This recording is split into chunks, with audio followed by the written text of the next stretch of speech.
दोस्तों, इस फिल्म की कहानी शुरू होती है तो हमें साल 1985 का समय दिखाया जाता है। मेगन नामी टीनेज लड़की एक घर में बेबी सिटिंग के लिए आती है। घर मिस्टर गैम्बल नामी आदमी का था और एशली उनकी छोटी बेटी का नाम था। मेगन जब उनके यहाँ आती है तो घर में उसे कोई नजर नहीं आता। पहले तो मेगन अपनी मॉम को कॉल करके बता देती है कि आज शाम वो यहाँ रहेगी। बातें करते समय ही मेगन को घर के बेसमेंट से कोई आवाज सुनाई दी। दबे पांव जब मेगन वहां देखने गई तो उसे अपनी आंखों पर विश्वास नहीं हो रहा था। सामने ही मिस्टर गैम्बल की पत्नी और एशली की माँ एक कुर्सी पर बैठी थी और अपनी ही बच्ची को गा रही थी। अब इससे पहले कि मेगन अपनी जान बचाकर वहां से भाग जाती, गैम्बल यानी कि उस औरत का पति बेसमेंट का दरवाजा बंद कर देता है और हमें सुनाई देती है तो बस मेगन की चीख है। अब कहानी 35 साल बाद की दिखाई गई है। हम बेन नामी एक 17 साल लड़के को देखते हैं जो छुट्टियां बिताने अपने पिता के पास आ रहा था। जब बेन बस में था तो उसे एक बुरा सपना आया जिसमें कोई उसे डुबा रहा था। जागने पर एक बुजुर्ग औरत उससे ऐसी बातें करती है जैसे वो कोई छोटा बच्चा हो। ये उसे थोड़ा अजीब लगता है। टाउन पहुंचकर वो सीधा अपने घर जाता है। बेन के पिता का नाम लियाम है। शाम को दोनों एक साथ थे तो उनकी बातों से पता चलता है कि बेन के माता पिता का डिवोर्स होने वाला है। बेन इस सबसे खुश नहीं था। उसके हाथ पर प्लास्टर भी था क्योंकि वो दूसरी मंजिल से गिरा था कुछ दिन पहले। उसके पिता डॉक पर काम करते थे, इसलिए अगले दिन वो बेन को भी अपने साथ काम पर ले जाते हैं। इनके घर के पास एक परिवार रहने आया था जिसमें 2 बच्चे और उनके माता पिता थे। बेन जब अपने पिता से पूछता है कि ये लोग कौन हैं, तो वो जवाब देता है कि यहाँ छुट्टियां बिताने बहुत से लोग आते हैं, इसलिए वो उन्हें नहीं जानता। डॉक पर ही यहाँ के कुछ लड़के बेन के साथ बदतमीजी करते हैं। बेन उन्हें बुरा भला कहने लगा। तभी उसकी मुलाकात मेलरी नामी एक लड़की से होती है जो यहाँ जॉब करती थी। वो काफी समय से यहाँ थी। सीन शिफ्ट होता है यहाँ के जंगल पर जहाँ हम एबी नामी औरत और उसके छोटे बेटे डेलन को देखते हैं। असल में यही लोग लियाम के पड़ोसी है और ये यहाँ छुट्टियां बिताने आए हैं। ये लोग हाइक पर निकले थे मगर एबी रास्ता भटक चुकी है। जब डेलन कुछ समय के लिए उससे बिछड़ गया तो उसे एक हॉल नजर आया जहाँ से कुछ आवाजें आती है। ऐसा लग रहा था जैसे उसे अपनी माँ पुकार रही हो। वो काफी घबरा जाता है। पेड़ पर उसे एक निशान भी नजर आया जिसकी वो तस्वीर भी लेता है मगर तभी उसकी माँ वहाँ आती है, मतलब उसकी असली माँ, और उसे ले जाती है। जब ये लोग घर आ रहे थे एक हिरन इनकी गाड़ी से टकरा जाती है। ये सीन नहीं दिखाया गया। फिर एबी उसे घर ले आती है। एबी के पति का नाम केविन था जो इस हिरन की लाश को देखकर हैरान भी था। जब वो एबी से इस बारे में पूछता है तो एबी बताती है कि हम इसे खा सकते हैं, इसका मीट काफी अच्छा है और हमारे बच्चों को भी पता होना चाहिए कि स्टोर में जो मीट आता है वो कैसे आता है। नाइबली वो जानवर को काटने की कोशिश करती है। उसे सही तरीका नहीं आता था इसलिए वो खुद को भी और डेलन को भी गंदा कर देती है। मरी हुई हिरन को वहीं छोड़कर ये लोग घर में जाते हैं। हम ऑडियंस को ये दिखाया जाता है कि शायद ये हिरन बीमार था क्योंकि उससे कुछ वॉर्म्स भी निकलते हैं। रात को एक अजीब सी बात होती है। उसी हिरन की लाश से एक जिंदा चीज बाहर निकलती है। रात का समय था। बेन अपने कमरे में सो रहा था मगर एक आवाज की वजह से उसकी आंख खुली। ऐसा लग रहा था जैसे छत पर कोई चल रहा हो। टॉर्च लिए वो बाहर आता है, आसपास देखने लगा। केविन के घर में एक हॉल था। बेन देखने की कोशिश करता है तो उसे एक छोटा जानवर नजर आया मगर तभी हम देख पाते हैं कि उसके पीछे कोई बड़ी चीज है। अब इससे पहले कि बेन उसे देख पाता, केविन उठ जाता है और बेन से पूछता है कि इतनी रात गए आखिर तुम यहाँ क्या कर रहे हो। जिस पर लियाम कहता है कि मैंने आवाज सुनी। केविन उसे कहता है कि देखो काफी देर हो चुकी है, अपने घर जाओ और सो जाओ, शायद जानवर था और कुछ नहीं। अगली सुबह जब लियाम और बेन काम पर जा रहे थे तो पड़ोसियों का लड़का डेलन उसी हॉल के करीब खड़ा कुछ देख रहा था। बेन उसे कहता है कि वहाँ से दूर हट जाओ, ये जगह खतरनाक है। उसे पता था कि कोई जानवर उस पर हमला कर सकता है। उसी दिन जब एबी अपने छोटे बच्चे को लिए बाहर आती है तो देखती है कि घर के आसपास जो खूबसूरत फूल थे वो मुरझा गए हैं। घर के नीचे ऐसी कोई चीज जरूर मौजूद थी जो इन दोनों को देख रही थी मगर एबी उसे देख नहीं पाती। अब दोपहर में दिखाया जाता है कि डेलन भी उस बीच पर आया है। वो एक बोट में सो रहा था, अपने पिता का इंतजार कर रहा था। पूछने पर पता चलता है कि असल में उसके पिता यानी कि केविन आज उसे सेलिंग सिखाने वाले हैं, मगर वो आए नहीं। बेन डेलन से कहता है कि वो उसे ढेर सारी कैंडी देगा, मगर बदले में अगर उसे अपने घर के आसपास कुछ भी अजीब महसूस हो तो वो उसे तुरंत बताए। इन दिनों लियाम यानी कि बेन के पिता सेरा नामी एक लड़की को डेट कर रहा था और सेरा चाहती थी कि वो बेन से मिले आज रात डिनर पर। चूंकि बेन को वो औरत पसंद नहीं थी, शायद यही वजह है कि उसके माता पिता का डिवोर्स हो रहा है, बजाय इसके कि वो उनके साथ डिनर करता। मेलरी के कहने पर बेन एक पार्टी में चला जाता है क्योंकि उसे गुस्सा बहुत आया था अपने पिता पर, इसलिए वो ड्रिंक करता है। वो और मेलरी एक दूसरे के करीब भी आते हैं, मगर चूंकि यहाँ के लड़के बेन को पसंद नहीं करते थे, इसलिए एक बार फिर वो उसे ट्रिक करते हैं और एक लड़की जो पानी में उसका अंडरवेयर उतार देती है। नाराज होके वो घर की तरफ आने लगा। दूसरी तरफ हमें केविन का घर दिखाया जाता है। सभी सो रहे थे। बेबी मॉनिटर पर हम ये देखते हैं कि क्रेडल के करीब कोई चीज बैठी है। कुछ देर बाद जब एबी बच्चे को देखने गई तो ये देखकर उसे विश्वास नहीं होता कि असल में वहाँ बच्चा नहीं बल्कि लकड़ियाँ पड़ी है। तभी क्रेडल के नीचे से 2 हाथ बाहर निकलते हैं और एबी को अंदर खींच लिया जाता है। रात को जब बेन घर आया तो वो किसी औरत को जंगल की ओर जाते हुए देख लेता है। लियाम बेन पर गुस्सा करता है कि उसने डिनर मिस कर दिया और अब उसे सेरा से माफी मांगनी होगी, मगर वो सेरा को बुरा भला कहने लगा। उसने ध्यान नहीं दिया मगर सेरा वहीं खड़ी थी, इसलिए वो नाराज होकर चली जाती है। अगली सुबह केविन की पत्नी एबी काफी अजीब सा बर्ताव कर रही थी। उसके पति और बच्चों को शक नहीं होता, मगर साफ लग रहा था कि एबी के साथ कुछ तो हुआ है। केविन को किसी काम से बाहर जाना पड़ा। जब डेलन ऊपर के कमरे में जाता है तो अपनी माँ को बड़ी ही अजीबो गरीब हालत में देखकर वो काफी डर गया। शाम को जब बेन काम से लौट आता है अकेले ही, क्योंकि उसके पिता को देर रात तक काम करना था, इसलिए सेरा उसे ड्रॉप करती है। सफर के दौरान ही दोनों के बीच सब कुछ ठीक हो जाता है। बेन उसे माफी मांगता है। जब बेन अपने घर में दाखिल हुआ तो अपने कमरे में उसे छोटा डेलन नजर आया। वो काफी सहमा हुआ था, घबराया हुआ था। बेन से कहता है कि मुझे घर नहीं जाना और उसे अंदर आने मत दो। वो अपनी माँ की बात कर रहा था।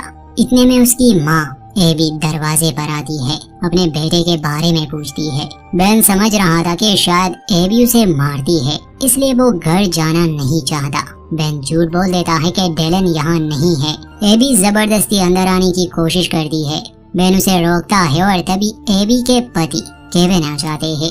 अपने पिता की आवाज सुनकर डेलन नीचे आता है और उसे कहता है कि मुझे घर जाना है। ये लोग तो अपने घर चले जाते हैं, मगर बेन को अब इन पर शक होने लगा था, खासकर एबी पर जो काफी अजीब थी। रात को बेन इन लोगों पर नजर रख रहा था, मगर उसे ज्यादा कुछ अजीब नहीं लगा क्योंकि केविन और एबी इंटीमेट हो रहे थे और फिर कमरे की लाइट्स ऑफ हो जाती है। हम ऑडियंस ये देखते हैं कि एबी के शरीर पर काफी घाव है।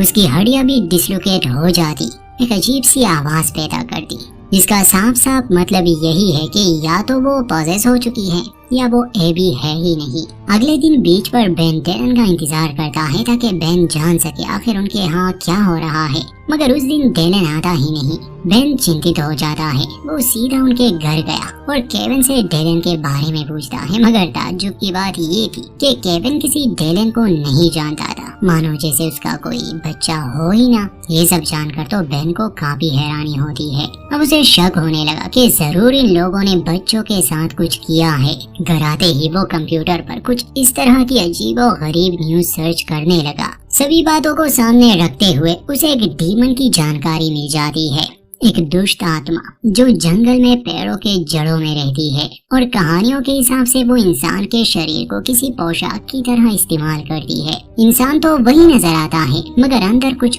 और छुपा होता है। ये डीमन सिर्फ नाबालिग बच्चों का ही खून पीता है और इसमें कुछ ऐसी शक्तियाँ भी होती है जिससे ये इंसान के दिमाग को अपने हिसाब से चला सके, उसे मैनिपुलेट कर सके। ये हर बच्चे को नहीं कर सकती, ऐसे बच्चों को जिन्हें अपने माता पिता भूल गए हो, और बुलाने का काम भी यही डीमन करता है। जैसे कि केविन अपने बच्चों के बारे में कुछ जानता ही नहीं, तो असल में उसकी यादें मिटा दी गई है। एबी असल में मर चुकी है। ये उसकी स्किन है जो उस डीमन ने पहनी है और दोनों बच्चों को वो खा चुकी है। अब इस तरह की बातों पर भला कौन विश्वास करेगा। इसलिए बेन तो पुलिस को नहीं बता सकता था। वो मेलेरी को अपने घर बुलाता है, उसे समझाने की कोशिश करता है कि उनके पड़ोसी अजीब है, उनके बच्चे गायब है और केविन तो उन्हें मानने से भी इनकार कर रहा है। मगर मेलेरी को भी इन बातों पर यकीन नहीं था। एबी यानी कि वो डीमन सेलर में कुछ छुपा रही थी, तो जाते समय मजाक में मेलेरी एक नोट वहाँ छोड़ देती है। इसमें लिखा था कि हम जानते हैं सेलर में तुम लोगों ने क्या छुपाया है। वो चिट्ठी केविन को मिल जाती है। केविन जब सेलर में जाने की कोशिश करता है तो एबी उसे रोकती है। उसके कान में कुछ बोलने लगी किसी शैतानी भाषा में, जिससे उसके कान से खून बहना शुरू हो गया और आगे वो किसी अधमरे इंसान में बदल जाता है, जो ना तो बात करता है ना किसी बात को सुनता है, जैसे कोई जिंदा लाश हो। अगले दिन हमें एबी दिखाई जाती है, जिसकी स्किन अब उतर रही थी, क्योंकि हकीकत में ये बस स्किन ही थी, अंदर तो एक शैतान मौजूद था। बेन का बस अब एक ही काम था, इन लोगों पर नजर रखना। तो अब एबी तैयार होके घर से निकल जाती है। बेन ने उस सेलर में जाने का फैसला कर लिया था ताकि वो देख सके अंदर उसने क्या छुपाया है। ताला तोड़कर जब वो नीचे जाता है, देखता है कि लकड़ियों से अजीब आकार बनाए गए हैं। वहाँ पर जानवर की एक खोपड़ी भी थी। ये शैतानी रिचुअल का कोई मंजर लग रहा था। वहाँ पर कुछ तस्वीरें भी थी जिसमें केविन के परिवार के सदस्यों के चेहरों पर क्रॉस बनाए गए थे। और फिर जब बेन एक तस्वीर को देख लेता है, जल्दी वहाँ से निकल जाता है। असल में उसने देखा कि अब वो शैतान मेलेरी के छोटी बहन के पीछे है। बेन उसे बचाने के लिए भागता है, मगर वहाँ उसका झगड़ा हो जाता है एक लड़के के साथ। असल में वो बेन को तंग किया करता था, तो असल में उसे सबक सिखाने के लिए बेन ने उसके बोट में कचरा डाल दिया। बेन उस पर कोई ध्यान नहीं देता और जंगल की ओर भाग जाता है, क्योंकि वो शैतान वहीं गया था। जंगल में पहुंचकर उसका ध्यान एक पेड़ के नीचे बने हॉल पर जाता है। मेलेरी की बहन को वो शैतान ले जा रहा था। बेन उसे बचाने की कोशिश करता है, मगर उसका पैर फिसल गया। उसका सर किसी चीज से टकरा जाता है और वो वहीं बेहोश हो गया। होश आने पर वो देखता है कि शाम हो चुकी है। वो घर आता है तो पुलिस उनके घर आई थी। असल में एबी ने रिपोर्ट की थी, क्योंकि वो उनके सेलर में घुसा था और बाहर उसने किसी के साथ झगड़ा भी किया। पुलिस उसे अरेस्ट तो नहीं करती, मगर वार्निंग देके चली जाती है। लियाम अपने बेटे पर गुस्सा करता है कि आखिर वो ये सब क्यों कर रहा है, बल्कि उसे तो अब ये शक होने लगा कि शायद बेन ड्रग्स ले रहा है। बेन समझाने की कोशिश तो करता है कि पड़ोस में रहने वाली औरत ने जरूर अपने बच्चों के साथ कुछ किया है, एक बार आप उनका सेलर तो चेक करें। मगर लियाम अपने बेटे की एक बात नहीं सुनता। सेरा भी इनके साथ आज रात बिताने वाली थी। वो बेन से बात करती है, मगर तभी बेन को रियलाइज होता है कि ये सेरा नहीं बल्कि उसके रूप में वो शैतान है। उसे तब पता चला जब किचन में पड़े फूल अचानक से मुरझाने लगे। अब जैसे ही सेरा बेन पर हमला करने की कोशिश करती है, बेन अपने बचाव में उस पर छुरी से वार करता है।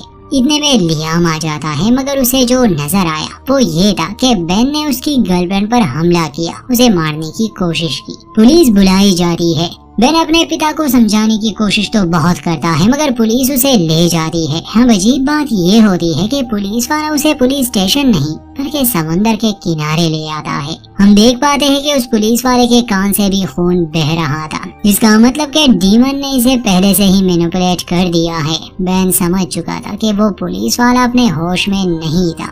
उसे मारने की कोशिश करता है, उसे पानी में डुबाकर, जैसे कि बेन ने शुरू में ये बुरा सपना देखा था। बेन को बचाने एक कुत्ता आता है। अक्सर बेन इस कुत्ते को खाने के लिए कुछ ना कुछ देता था। पुलिस वाला अपनी गन निकालता है, कुत्ते को शूट कर देता है, फिर वो बेन को भी मारने वाला था, मगर बेन उससे दया की भीख मांगने लगा, जिससे पुलिस वाला उसे तो नहीं मारता मगर खुद को मार देता है। दूसरी तरफ लियाम को अपने बेटे की चिंता थी, मगर इससे भी बुरा ये था कि वो एक शैतान के साथ घर में था। वो पुलिस स्टेशन जाने की बात करता है, मगर सेरा उसे रोकती है। आखिर में जब लियाम से रहा नहीं जाता तो वो पड़ोसियों के सेलर में जाता है ताकि देख सके वहाँ क्या है। सेलर में उसे अजीब चीजें नजर आती है और जब वो घर में जाता है तो देखता है कि केविन ने तो अपनी जान ले ली है, उसकी पत्नी की लाश जो अंदर से खोखली थी, क्योंकि ये उसे डीमन ने पहले ही इस्तेमाल कर दी थी। अब उसने सेरा के शरीर को अपना लिया था। ये देखकर तो उसके रोंगटे खड़े हो जाते हैं। अब इससे पहले कि लियाम किसी को इस बारे में खबर करता, पीछे से सेरा के रूप में वो डीमन आ जाता है। वो उसे चाकू से काफी जख्मी कर देता है। लियाम जख्मी हालत में भागने की कोशिश कर रहा था, मगर सेरा उसे पकड़ लेती है और उसका गला दबाने लगी। ठीक समय पर बैन पहुंच जाता है, क्योंकि वो पुलिस से बच चुका था। वो सेरा को शूट करता है और अपने पिता को लिए वहाँ से भागने लगा, मगर शैतान अब अपने असली रूप में आ चुका था। असली दुनिया में उसे किसी न किसी का शरीर चाहिए होता है, तो वो जंगलों की तरफ भाग गया। अपने पिता को गाड़ी में लाने के बाद बेन को आहिस्ता आहिस्ता याद आने लगा। तो शुरू में जब एक बुजुर्ग औरत ने बेन से ऐसी बातें की थी जैसे वो कोई छोटा बच्चा हो, तो असल में बेन का एक छोटा भाई भी था, मगर उसकी यादें डीमन ने मिटा दी थी। ऐसे बहुत से लम्हे बेन को याद आने लगे जहां उसके साथ उसका छोटा भाई था, मगर अब वो भूल चुका था। ये सब याद आने पर वो फैसला करता है कि वो उस डीमन के ठिकाने पर जाएगा और उसे बचाएगा। मेलरी भी उसके साथ जाती है। शैतान का ठिकाना उन्हें मिल तो गया। अंदर जाने से पहले बेन मेलरी को कहता है कि अगर मैं 10 मिनट में बाहर ना आया तो तुम इस जगह को आग लगा देना। बेन अंदर जाता है। ये गुफाओं का एक जाल था। पहले वो अपने छोटे भाई को ढूंढ लेता है, उसे बाहर निकाल लेता है। फिर उसे मेलरी की बहन भी मिल जाती है, मगर उसे बचाते समय कई बार वो डीमन उस पर हमला कर देता है। बेन खुद को बचाते हुए उन गुफाओं से तो निकल आया। फिर ये लोग उस जगह को आग लगा देते हैं, जिसका मतलब यही कि शायद अब वो डीमन खत्म हो चुका है। कुछ हफ्ते बाद हम देखते हैं कि बेन के पिता रिकवर हो रहे हैं। वो बच्चे भी इनके साथ है। बेन को वापस शहर जाना था। वो आखिरी बार मेलरी से मिलता है, जो उसे एक पुल देती है। जब वो अपने माता पिता के साथ गाड़ी में था, तो वो उस पुल को गौर से देखता है। वो असली नहीं था, जिसका मतलब कि शायद अब वो डीमन मेलरी के अंदर है और वो कुछ बच्चों को नाव में ले गई थी। वो समंदर में थी। अंत में हमें उसका चेहरा दिखाया जाता है और यहीं पर इस फिल्म का दी एंड।